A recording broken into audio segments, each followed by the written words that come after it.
Kalau Tuhan yang mengatakannya, janganlah kita bantah. Kalau Tuhan berbicara, lakukan saja. Terima kasih, kami percaya dengan iman, sesuatu akan terjadi. Pergumulan keluarga saat teduh akan ada titik terang jalan keluar. Hamba berdoa dan bernubuat di dalam nama Yesus Kristus. Sampaikan pengajaranmu, firmanmu, sembunyikan hamba-hambamu di balik salibmu. Dalam nama Yesus, haleluya, amin. Puji Tuhan. Ambil Alkitab dan catatan seperti luar biasanya. Kita akan belajar suatu prinsip kebenaran yang akan memerdekakan kita. Saya beri judul, prinsip di balik mujizat penangkapan ikan. Lukas 5 ayat 1-11. Kita akan baca bersama-sama. Sekali lagi saya ulangi temanya, prinsip di balik mujizat penangkapan ikan. Jangan frustrasi ya, jikalau Anda semalam-malaman tidak dapat apa-apa ceritanya. Yang penting gini, prinsipnya kalau Tuhan berbicara, jangan dibantah. Anda tidak akan menyesali nanti, jikalau hatimu percaya. Memang kita nggak langsung lihat reward atau upahnya, tapi kalau kita tekun dan setia dalam percaya kita akan melihat perbedaan nanti. Akan ada perbedaan antara orang yang percaya dan yang ragu. Orang yang sungguh-sungguh dengan yang bimbang hati. Orang yang segenap hati dengan orang yang tidak menanamkan, merenungkan firman di dalam dirinya. Mari kita baca bersama-sama Lukas 5 ayat 1-11. Saya bacakan. Pada suatu kali Yesus berdiri di pantai Danau Genesaret. Sedang orang banyak mengerumuni dia hendak mendengarkan firman Allah. Lihat ya, di ayat pertama banyak orang sih kepingin dengar firman, tapi nggak semua orang masukkan ke hati. Firman itu nggak cukup hanya didengarkan, tapi firman itu harus diyakini, dipercayai. Karena firman itu apa sih? Firman itu kata-katanya Tuhan. Kalau kita nggak percaya sama kata-kata Tuhan, berarti kita nggak percaya sama Tuhan. Kalau ada suatu orang bilang sama Anda, ya, sesuatu, lalu Anda meragukannya, itu mungkin yang Anda ragukan adalah pribadinya. Mungkin orang itu penipu. Anda uji dulu. Nah, kalau kita ragu akan firman Tuhan, berarti kita ragu akan perkataannya. Berarti yang kita ragukan adalah pribadinya. Nggak main-main loh. Unbelief. Roh tidak percaya itu bukan dosa biasa. Karena itu kalau Tuhan mengatakan sesuatu, percayalah. Sekalipun nggak masuk akal kita. Sekalipun sekarang kita belum melihat hasilnya. Kalau Tuhan bicara sesuatu, jangan malah justru seperti Sarah, tertawa ketika diberitahu tahun depan kamu akan punya anak semata wayang. Sekalipun Sarah sudah tua, sudah lewat masa-masa bisa hamil atau bisa mendapat keturunan. Tapi kalau Tuhan bicara jangan ditertawakan. Nggak perlu juga dipertanyakan. Apa yang kita perlu pertanyakan adalah pengajaran. Kalau Tuhan ajar sesuatu kita renungkan. Nggak ngerti, cepat angkat tangan. Tanya dulu. Nggak apa-apa itu, karena itu adalah ilmu belajar. Kalau pengajaran kita perlu untuk bertanya. Tetapi kalau itu sudah jelas di depan kita, tinggal percaya. Jikalau kita mempertanyakannya, itu bukan lagi keluar dari kehausan dan kelaparan untuk mengenal firman Tuhan. Wong firman Tuhan kita sudah tahu dan kenal kok. Tinggal percaya aja, kita nggak mau kita pertanyakan. Karena itu, jangan mempertanyakan Tuhan jikalau dia bicara dalam kehidupanmu. Karena cikal bakal mujizat adalah iman percaya pada perkataannya. Ayat 2, ia melihat 2 perahu di tepi pantai. Nelayan-nelayannya telah turun dan sedang membasuh jalannya. Ada nelayan-nelayan di situ, nanti Yesus ketemu sama murid-muridnya. Di sana ada 2 perahu, mereka sedang membasuh jala. Kayaknya sih nggak dapat tangkapan nih. Ia naik ke dalam salah satu perahu itu, yaitu perahu Simon. Simon ini Simon Petrus, dan menyuruh dia supaya menolakkan perahunya sedikit jauh dari pantai. Kenapa Yesus minta menolakkan perahunya jauh dari pantai? Karena Tuhan perlu jarak untuk bicara pada kerumunan orang yang ada di pinggiran. Di pinggir pantai itu banyak berbondong-bondong datang karena mereka haus dan lapar akan firman. Tuhan pinjam perahu seorang nelayan namanya Simon yang nanti menjadi muridnya, yaitu Petrus. Tuhan pinjam perahunya. Lihat ya, kalau Tuhan pinjam sesuatu dari hidupmu, akan dikembalikan. Tuhan tidak pernah berhutang sama siapa-siapa. Lalu ia duduk dan mengajar orang banyak dari atas perahu. Setelah selesai berbicara, ayat 4, ia berkata kepada Simon, bertolaklah ke tempat yang dalam dan tebarkanlah jalamu untuk menangkap ikan. Tadi di ayat 3, perhatian Tuhan adalah kepada khalayak ramai. Tapi setelah mereka semua bubar, udah selesai, doa berkat, ayo kalian pulang ke rumah. Lalu Yesus berkata, ayo terus dayung lebih jauh. Setelah itu, atensi Yesus atau perhatiannya tertuju kepada sang pemilik perahu. Jadi jangan terburu-buru, kalau rasanya doaku kok belum dijawab. Seolah-olah, apakah mungkin Tuhan belum memperhatikan? Bukan, Tuhan ingin kita untuk melayani bersama Dia dulu. Tuhan lagi pakai hidup kita, jadi janganlah kita manja. Nanti setelah selesai ia beracara dengan orang banyak, pinjem perahumu, nanti suatu saat segera Tuhan akan memperhatikan kebutuhan Anda. Carilah dahulu kerajaan sorga dan kebenarannya, segala sesuatu akan ditambahkan nantinya. Jadi sama Tuhan itu jangan perhitungan. Aku kalau begini, aku dapat apa? Kalau aku melayani, apa untungnya? Jikalau Tuhan gerakkan saya untuk melakukan sesuatu sesuai firman, dan itu sifatnya berkorban, misalkan korban waktu, atau kita yang menabur dulu, kita yang mengasihi sekalipun orang lain belum membalas budi, apa untungnya bagi aku? Jangan hitung-hitungan sama Tuhan. Please jangan terus perhatikan papan skornya. Percayalah, sama Tuhan itu selalu ada ujung yang baik. Nah, Petrus untungnya dia tidak ngomel ya. Dipinjam perahunya, Petrus nggak diperhatikan. Lalu setelah Yesus selesai bicara sama orang banyak, baru setelah itu dia dapat perhatian Tuhan. Untungnya Petrus tidak manja, dia punya hati seorang murid. Lalu setelah Yesus selesai berbicara, ia berkata kepada Simon, "Now I'm paying attention to you." Sekarang aku akan memperhatikanmu. Bertolaklah ke tempat yang dalam, tebarkanlah jalamu untuk menangkap ikan. Tuhan berkata-kata, Tuhan mulai angkat bicara. Simon menjawab sebagai nelayan, "Guru, telah sepanjang malam kami bekerja keras dan kami tidak menangkap apa-apa. Tetapi karena engkau menyuruhnya, aku akan menebarkan jala juga." Masuk akal, saya ngerti. Karena Petrus belum kenal, tak kenal maka tak sayang. Dan Simon Petrus di sini menjawab, "Guru, telah sepanjang malam kami bekerja keras." Ini termasuk sudah polite atau sangat sopan sekali. Harusnya Petrus bisa gaya-gayaan. Yang nelayan siapa? Yesus itu kan anak tukang kayu. Yusuf itu kan carpenter. Harusnya Petrus berkata, "Kamu tahu apa tentang perikanan? Tahu apa tentang jala?" Memang mereka memancing pada malam hari. Mungkinkah karena malam lebih gampang dapat tangkapan? Karena ikan-ikan itu tidak kelihatan jelas. Mungkin kalau lihat bayang-bayang ada perahu, ada jala, dia udah trauma. Ikan-ikan itu pinter instingnya. Mereka tahulah. Mereka tahu, mereka mungkin bisa ngerti secara instinctively bahwa itu adalah jalan nelayan, itu adalah jebakan. Saya tidak mau mati hari ini, jadi menghindari. Jadi kalau terang hari, malah kelihatan. Ikan semakin susah untuk masuk ke dalam jala atau pancingan. Jadi mereka semalam-malamannya aja nggak dapat kok, apalagi sekarang siang hari bolong. Dalam terang benderang, satu, waktunya salah. Timingnya loh nggak pas. Lalu yang memberi instruksi itu nggak ngerti apa-apa soal perikanan. Jangan lupa, perikanan mungkin nggak. Tapi dialah yang menciptakan segala sesuatu dan memberi ilmu di dalam setiap benak manusia beserta bakat dan talenta. Kalau Tuhan bicara, jangan kita sok tahu. Kalau Tuhan ngomong sesuatu, jangan kita bantah dulu. Karena He's always right, you see. We're always wrong.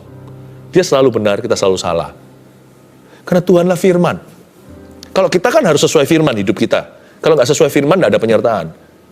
Tuhan Yesus itu, misalkan kalau Tuhan Yesus itu, gitu aja, itu sudah firman. Karena dia firman. Apapun yang keluar dari mulutnya itu firman Allah. Nggak ada keisengan. Kalau kita harus cocok-cocokkan dengan firman Tuhan. Jadi kalau Tuhan bicara itu, percaya sajalah, ya.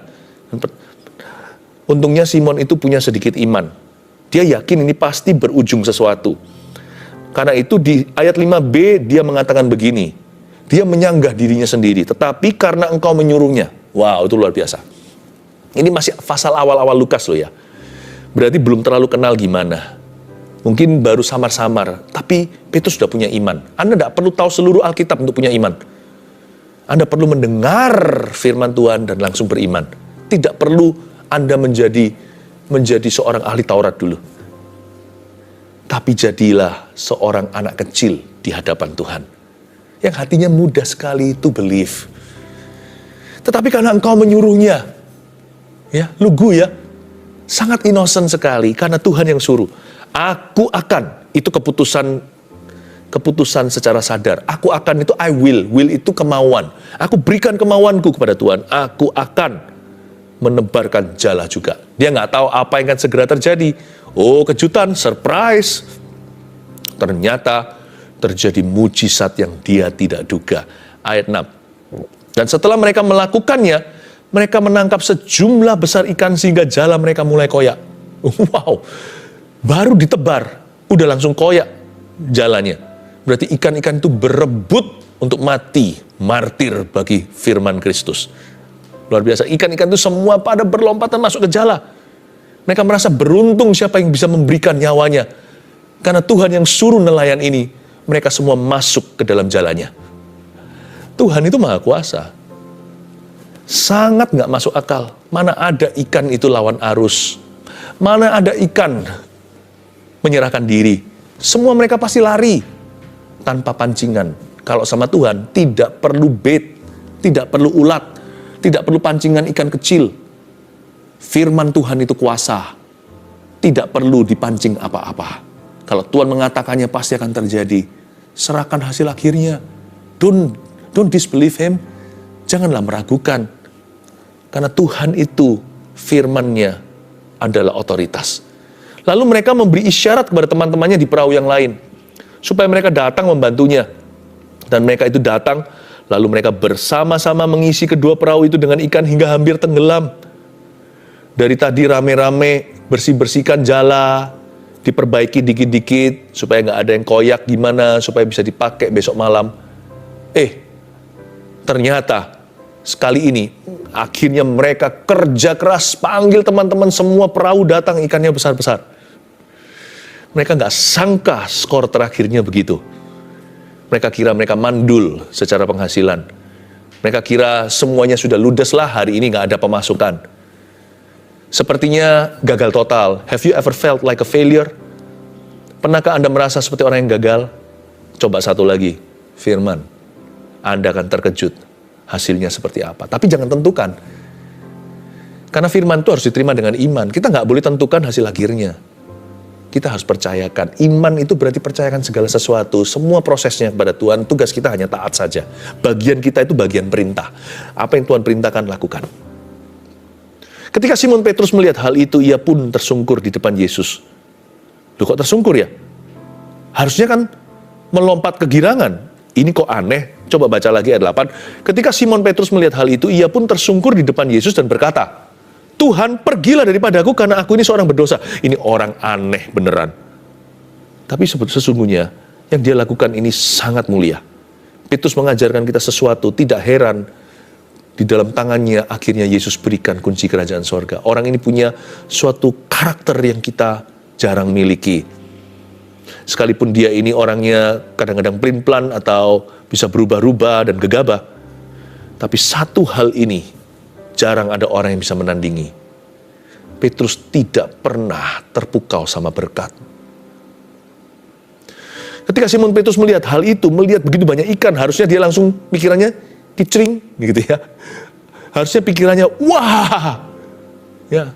Ini rezeki datang. Ini kemakmuran. Ini sukses. Ini keberhasilan. Bayangkan kalau saya ceritakan pada nelayan-nelayan di desa-desa sebelah. Wah, mereka akan kaget. Yang saya terima, yang kita tangkap hari ini, wicked tuna. Yang kita tangkap semuanya adalah ikan-ikan yang besar-besar, yang mahal-mahal. Satu ekor itu bisa harganya ribuan dolar. Tapi dia enggak tuh. Dia tersungkur malahan di depan kaki Yesus. Lalu ngomong begini lagi, Tuhan, pergilah daripadaku karena aku ini seorang berdosa. Mulut berkata pergilah, tangannya pegangin kakinya. Lucu ya. Memang Petrus begitu. Pokoknya dia itu impulsif dulu. Tapi sebenarnya hatinya itu cinta. Dari sini kita tahu ketulusan hatinya. Petrus berkata, pergilah Tuhan.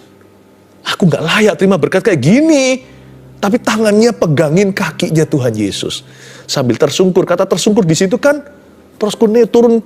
Berarti kan dia Dia wajahnya sampai ke kakinya. Berarti kan tangannya memeganginya. Ayat 9, sebab ia dan semua orang yang bersama-sama dengan dia takjub oleh karena banyaknya ikan yang mereka tangkap. Tapi Petrus takjubnya sama Yesus dan firman-Nya, bukan pada ikan tangkapannya. Demikian juga Yakobus dan Yohanes, anak-anak Zebedeus yang menjadi teman Simon. Kata Yesus kepada Simon, catat ini, jangan takut. Mulai dari sekarang, engkau akan menjala manusia. Wah, ini upgrade. Ini beda ini. Ini sudah bukan berkat. Ini sudah bukan berkat. Ini berkat yang lebih besar. Tuhan berkata, jangan takut Simon, gak apa-apa. Jangan usir aku yang memanggilmu. Kalau kamu hatinya begini terus, aku akan terus mengangkatmu. Dari seorang nelayan, kau akan segera menjadi seorang rasul. Kau akan segera menjadi seorang pemberita Injil. Tuhan berkata sama dia, jangan takut, itu bukan berarti ketakutan. Tuhan berkata begini loh, Petrus, jaga hati seperti ini. Jaga seperti ini. Kamu jangan takut. Aku akan menunjukkan jalan yang lebih tinggi. Tuhan senang dan berkenan dengan hati yang tidak terpukau dengan berkat. Petrus tidak memberhalakan apa yang dia dapat. Tapi dia tahu di depannya itu ada sesuatu yang lebih besar. Nggak heran, mujizat Petrus tidak berakhir di Lukas 5. Anda baca nantinya, mujizatnya terus menerus. Dari kemuliaan, Tuhan tuntun dia kepada kemuliaan yang lebih besar. Dari satu mujizat kepada mujizat berikutnya, dari satu berkat kepada berkat yang lebih serius. Saya kasih contoh beberapa ya, di luar kepala istilahnya.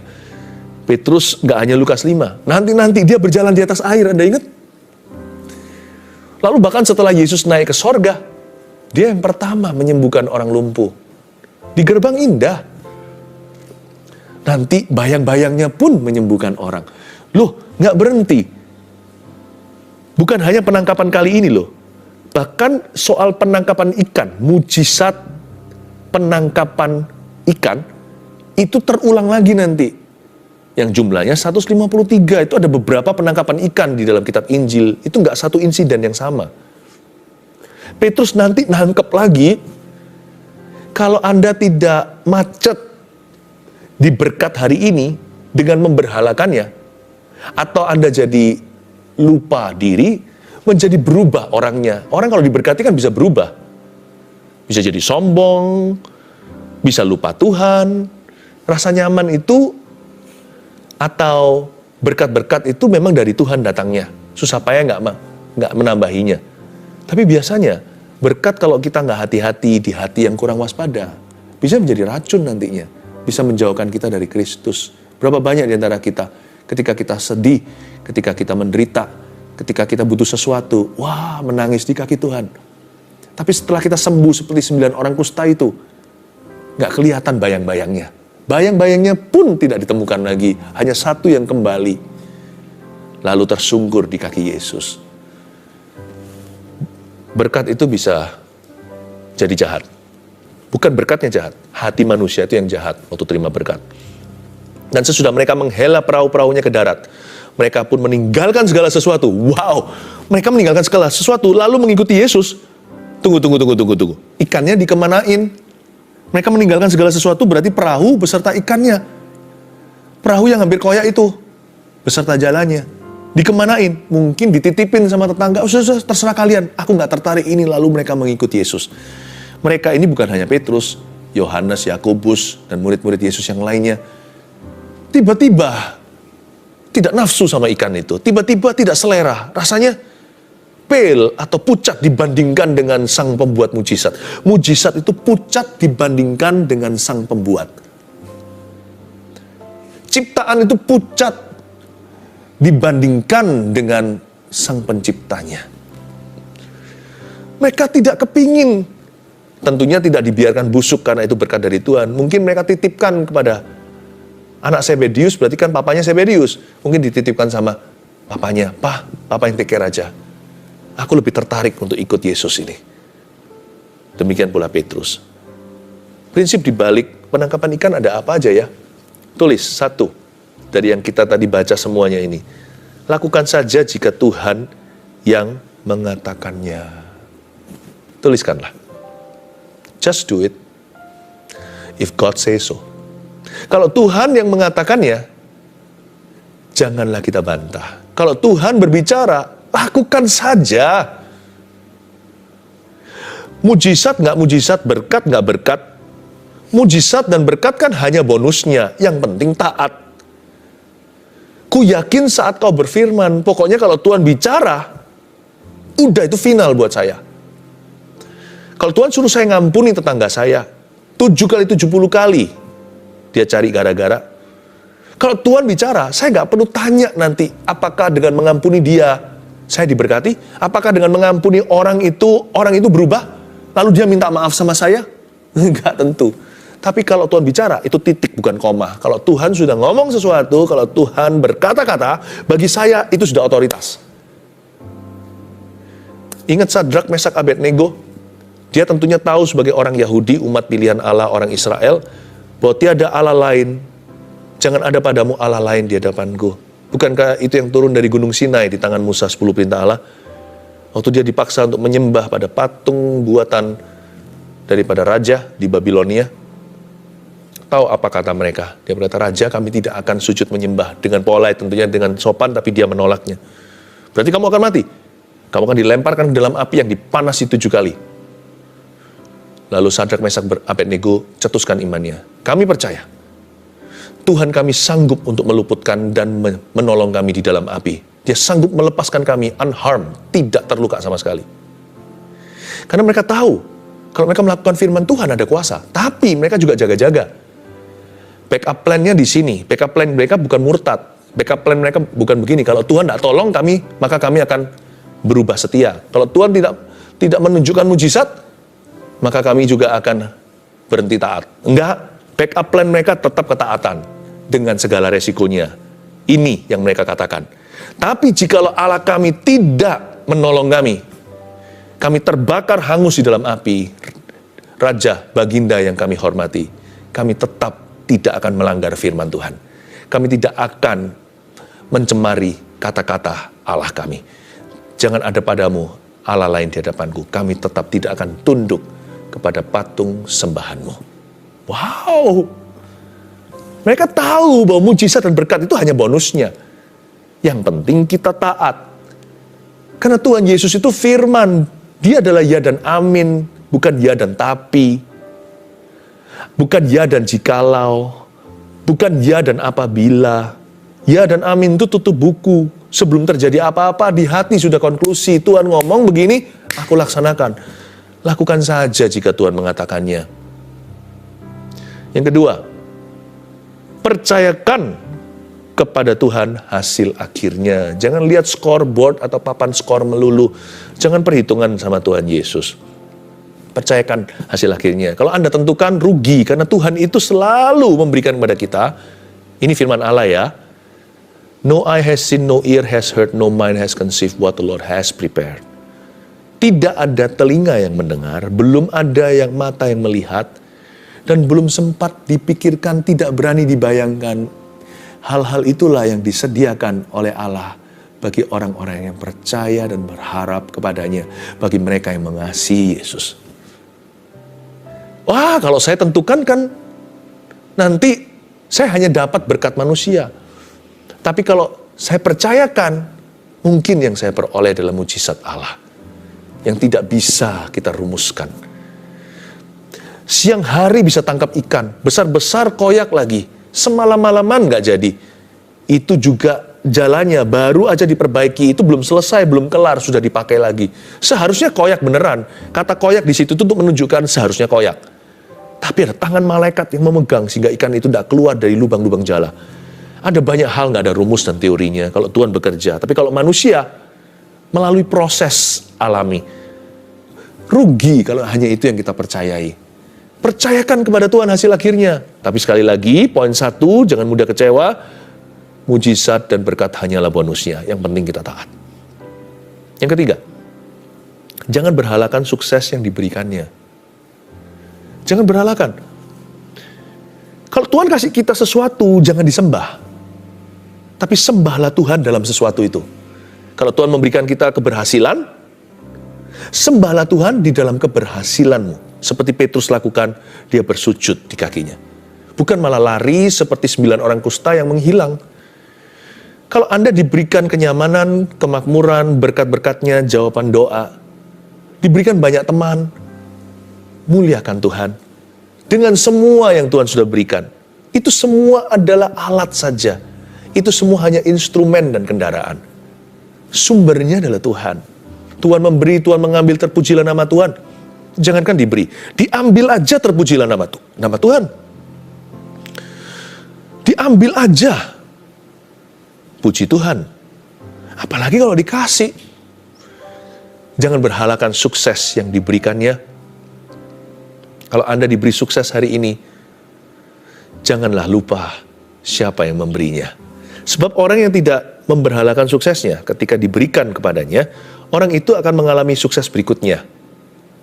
Seperti pepatah firman yang berkata bunyinya begini, Tuhan menuntun kita dari kemuliaan kepada kemuliaan. Dalam bahasa Indonesia begitu, dalam bahasa Inggrisnya from glory to greater glory, from glory to glory. Arti sesungguhnya dari kalimat itu begini, Tuhan yang menuntun kita dari satu kemuliaan, lalu Tuhan lihat, apakah kita mencuri kemuliaan atau tidak, atau tenggelam dalam kemuliaan itu lalu lupa Tuhan. Kalau enggak, Tuhan akan tuntun kita kepada kemuliaan berikutnya, yang notabene lebih besar. From glory to glory, dari kemuliaan pada kemuliaan, untuk menjadi serupa dengan wajahnya, serupa dengan anaknya, yaitu serupa dengan Yesus Kristus. Be Christ-centered in your success. Tetaplah berpusat pada Kristus di dalam suksesmu. After all, bukankah semua sukses kita itu untuk kemuliaannya? Kalau semua adalah untuk kerajaannya, semua untuk kemuliaannya, buat apa kita berhalakan, ya kan? Bukankah kita ini hanya steward atau manajer saja? Manajer kasih karunia, kita semua ini hanya hamba. Inilah yang kupunya, hati sebagai hamba, itu aja. Yang mau taat dan setia padamu Bapa. Kemanapun ku bawa, hati yang menyembah dalam roh dan kebenaran sampai selamanya. Mata harus tertuju ke Yesusnya. Jangan lihat tangannya, tapi lihat wajahnya. Di wajah itu ada mulut yang mengucapkan firman dalam hidup kita. Pandanglah dia. Supaya kita bisa dibawa kepada sukses berikutnya. Dan lebih dari sukses saja, supaya Tuhan bisa memberi kita tujuan. Tuhan bilang, tujuanku itu bukan ikan-ikan ini yang kau jual di pasar, kata Yesus. Tujuanku adalah ini, kau akan menjadi penjala manusia. Tujuan akhirku bukan supaya kamu bisa kaya raya, tapi supaya kamu bisa kaya dulu. Kamu bisa kaya dulu dalam perbuatan baik. Kamu bisa kaya dulu dalam kemurahan hati. Tujuanku adalah supaya kamu menjadi bendahara kerajaan sorga di atas muka bumi. Kamu punya banyak teman, tujuanku, kata Tuhan dalam hidup kita, bukan supaya kamu jadi populer, tapi supaya kamu jadi teladan bagi teman-temanmu. Ada harga yang dibayar, mungkin berkurang sedikit ketika dirimu sungguh-sungguh, tapi nanti akan dimultiplikasikan, karena yang mengikutimu adalah orang-orang yang sungguh-sungguh mau hidup benar di hadapan Tuhan. Luar biasa. Bukankah semua sukses yang Tuhan berikan, keberhasilan, keuntungan, dan keberuntungan yang sifatnya seolah-olah kebetulan, itu semua dirancang Tuhan dengan tujuan supaya kita memuliakan namanya, dan itu semua diberikan sebagai ujian. Bisakah kita handle glory di takaran ini? Bisakah kita handle kemuliaan di level yang sekarang ini? Kalau bisa, Tuhan akan tunjukkan berikutnya dengan senang hati. Tuhan sudah Tuhan nggak pernah hemat sama kita, nggak pernah tahan-tahan. Seolah-olah Tuhan nggak sabar untuk memberikan kepada kita karya berikutnya. Tuhan itu rindu memakai kita dan memberkati kita lebih daripada kita rindu untuk dipakai dan diberkatinya. Tapi Tuhan uji kita dengan sukses yang sekarang, kemuliaan, keberhasilan. Buat kita sombong nggak? Buat kita congkak nggak? Sejauh apa kita itu takut ketinggian? Dibawa Tuhan ke sebuah ketinggian, nanti jangan-jangan jatuh dalam dosa, seperti Lucifer. Karena sombong, pangkal jatuh. Nah Tuhan uji kita. Tapi kerinduan Tuhan adalah menunjukkan kita glory berikutnya. Dan juga membawa kita pada tujuan yang lebih tinggi. Semua yang Tuhan berikan itu dengan satu tujuan, untuk memakai hidupmu bagi kerajaannya. Jangan berhalakan sukses yang diberikannya. Prinsip Di balik mujizat penangkapan ikan, apa aja? 1, 2, 3. Lakukan saja. Jika Tuhan yang mengatakannya, katakan amin. 2, percayakan kepada Tuhan hasil akhirnya. 3, jangan berhalakan sukses yang diberikannya. Mari mata kita tertuju pada Sang Pencipta, Sang Pembuat mujizat, dan bukan mujizatnya. Mari kita berdoa. Semua yang sudah masuk di live chat, termasuk yang tulis di komentar-komentar semua sosial media. Sekarang ulurkan tangan ke depan, kita satu hati. Kita berdoa minta mujizat terjadi. Jikalau mujizat penangkapan ikan itu terjadi, Tuhan akan memberikan mujizat yang kita perlukan. Tidak ada yang mustahil bagi Tuhan. Asal kalau Tuhan bicara, jangan dibantah. Percayalah dengan segenap hatimu. Tuhan, hamba berdoa untuk setiap permohonan doa yang dinaikkan. Kami naikkan ke meja Tuhan. Kami bawa ke kaki Kristus yang di sorga. Roh Kudus yang menolong kami untuk berdoa. Kami sepakat dengan seluruh keluarga saat itu mendoakan setiap kebutuhan satu persatu Tuhan. Baik itu di dalam bidang kerja, pekerjaan, atau kesehatan di dalam tubuh seseorang, ataupun urusan rumah tangganya. Bapa, tidak ada masalah terlalu kecil yang hingga kau abaikan. Masalah anak kecil pun kau perhatikan. Masalah anak muda yang dianggap oleh orang tua, itu bukan masalah sama sekali. Tuhan juga mengerti hati terunah. Tuhan yang membalut hati mereka ketika mereka kesepian, ketika mereka krisis identitas. Dan orang-orang tua yang mimpinya hancur, ketika Roh Kudus turun, kau memberikan mimpi yang baru. Tuhan, hamba berdoa setiap usia, saat teduh keluarga kami ini ya Tuhan, hamba berdoa Tuhan jamah, Tuhan elus-elus ya Tuhan. Tuhan belai-belai dengan kasih, kirimkan kuasa-Mu, sampaikan firman dan sabda-Mu, ketuk hati mereka, izinkan mereka mendengar suara-Mu secara pribadi, dan taat pada tuntunan-Mu. Terima kasih Tuhan. Letakkan tangannya. Roh Kudus barusan ngomong begini, saya nggak ngerti artinya apa, pokoknya saya lontarkan. Izin-Mu yang sudah dicabut itu, minggu depan hari kerja, akan dikembalikan. Ada berkat cancellation, ada berkat pembatalan terhadap pencabutan izin Anda. Saya tidak tahu izin apa, I have no idea. Tapi saya taat saja. Izin Anda itu akan dikembalikan, Anda akan mendapatkan kabar baik ini hari kerja minggu depan. Dan Anda akan kembali beroperasi, apa yang disegel Tuhan akan buka, tawanan pahlawan pun dapat dibebaskan. Ada satu lagi mujizat pembatalan, ada satu orang yang harusnya diamputasi. Roh Kudus juga tidak beritahu sama saya, saat ini juga, sakitnya apa? Pokoknya saya sampaikan sebagai lidah, penyambung lidah Tuhan, Anda uji saja. Kalau ini tepat berarti Tuhan berbicara, kalau kurang tepatnya berarti saya aja yang belum cukup peka. Tapi saya mau taat, saya sampaikan sama Anda, amputasimu akan terjadi, ternyata akan menjadi treatable. Apa yang sifatnya sudah mustahil, tiba-tiba diubah sama Tuhan vonisnya menjadi sesuatu yang bisa berangsur kembali sembuh. Tidak perlu tindakan besar secara medis. Bagian tubuh tertentu yang harusnya diambil itu tidak jadi, karena Tuhan bekerja saat ini ketika saya mengatakannya. In the name of Jesus, tetap kembali ke dokter, karena semua mujizat yang datangnya dari Tuhan Yesus akan selalu bisa diverifikasi di atas meja medis. Tuhan Yesus, terima kasih. Kasih karunia-Mu Tuhan. Ku mau mengikuti kehendak-Mu Tuhan. Angkatlah tanganmu, terimalah berkat dari Allah Bapa, Putra, dan Roh Kudus. Dari Yesus Kristus, firman Allah, ya dan amin. Haleluya, terimalah mujizat-Mu hari ini. Yang percaya katakan, amin. Puji Tuhan.